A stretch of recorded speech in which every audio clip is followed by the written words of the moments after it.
Welcome back to Blockchain Pill. My name is Alex, and today we'll go over what happened on the internet computer the previous week. We have some of the OG projects bringing us new updates, and at the end we'll go over the SNS launchpad to see what's been happening. Discover, a Reddit-like social media platform native to the internet computer, posted about their huge updates earlier this week. They implemented a For You page that learns what you like and gives you more of it. That being said, it will not be as strict as the TikTok algorithm, for example, as they allow users to pick whether they want to see people they follow and the portals they've joined before the normal For You feed, which I think is a great feature to have. Once again, we have big updates from Plug Wallet, the #1 wallet on the internet computer protocol. Firstly, we're looking at in-wallet swaps with a 2% max slippage limit, meaning that you will no longer try to buy $100 worth of a token only to end up having just like $50 worth of that token because there was not enough liquidity. This is a great addition to the Plug Wallet. And secondly, we now have the USD values for all tokens with 24-hour price change percentages and a USD value for the whole portfolio. Both of those are quality of life improvements for the Plug Wallet app, so we can only imagine how good the wallet will be in its final form. Last week we talked about Dominic Williams posting about being able to buy coffee with ckBTC in Lugano, Switzerland, and now Dfinity partnered up with Lugano in an effort to boost Web3 adoption. Dfinity is launching a $1 million grant fund for Lugano-based startups fostering innovation on the internet computer blockchain. And now comes the crazy part. The city of Lugano supports the payments in LVGA, which I assume is their own cryptocurrency, Bitcoin, and Tether, which have been declared legal tender by the city, which is crazy to think about. I have no idea why this is not all over the place. This results in citizens being able to pay using those currencies at over 400 local businesses and access cashback rewards. This is huge news. We're basically living in the future right now, and this is what crypto adoption looks like. Imagine where we will be in 5 or 10 years down the road, when you will be able to go to your local supermarket and pay with Bitcoin or ckBitcoin or USDT, and the payment will be seamless and a lot faster and more efficient than what we have right now with all the fees of credit cards and whatnot. Dfinity announced that over 1100 ckBTC has been traded to date. ckBTC is the Bitcoin's twin created on the ICP network, which allows users to transact BTC with negligible fees and at lightning fast speeds. Seeing more and more adoption for ckBTC is great news, and my guess is with Bitcoin ordinals growing in popularity, so will ckBTC. When people will realize that ckBTC is a way better alternative of Bitcoin itself, more and more people will be drawn to the ICP ecosystem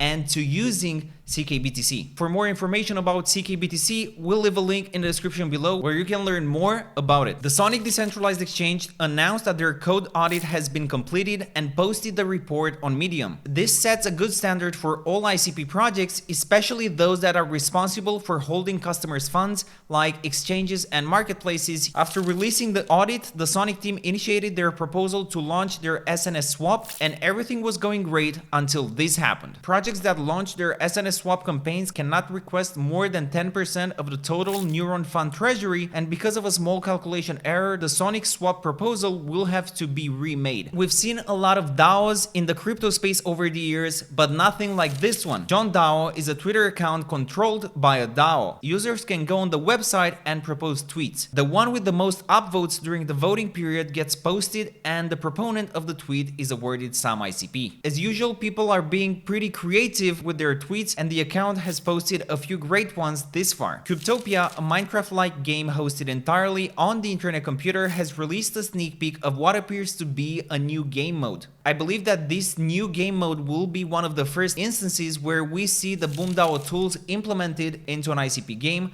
which is super exciting. Dragginz, the ICP game that everybody's excited for, gave us yet another update. The team delves into the cooking skill system that the players will be able to access early in the game. Once you obtain a cooking recipe, you'll need to find the ingredients and head to a cooking station where you can create your meal. The UI looks very good, and I'm looking forward to seeing more sneak peeks from the Dragginz team. You guys are setting a standard for how it's done, and that also reflects in the token's price, which actually made a new all-time all-time high today, I think it's safe to say that the whole ICP community is bullish on Dragginz. Last week we recorded a video on how to invest in SNS projects just like Dragginz, which was actually the first project to launch on the SNS launchpad. Keep in mind that the tokens offered during SNS launches are usually at the lowest valuation, which gives the investors the most upside in the coming bull run. So if you haven't checked it already, make sure you do so. Cool, and very quickly, let's update on the current stage of the SNS launchpad. ICX, formerly known as Sears, has reached its hard cap of 150,000 ICP and completed its SNS launch. Congratulations to the team and the investors. Right after the completion, IC Lighthouse, an ICP DEX, announced that they have listed the ICX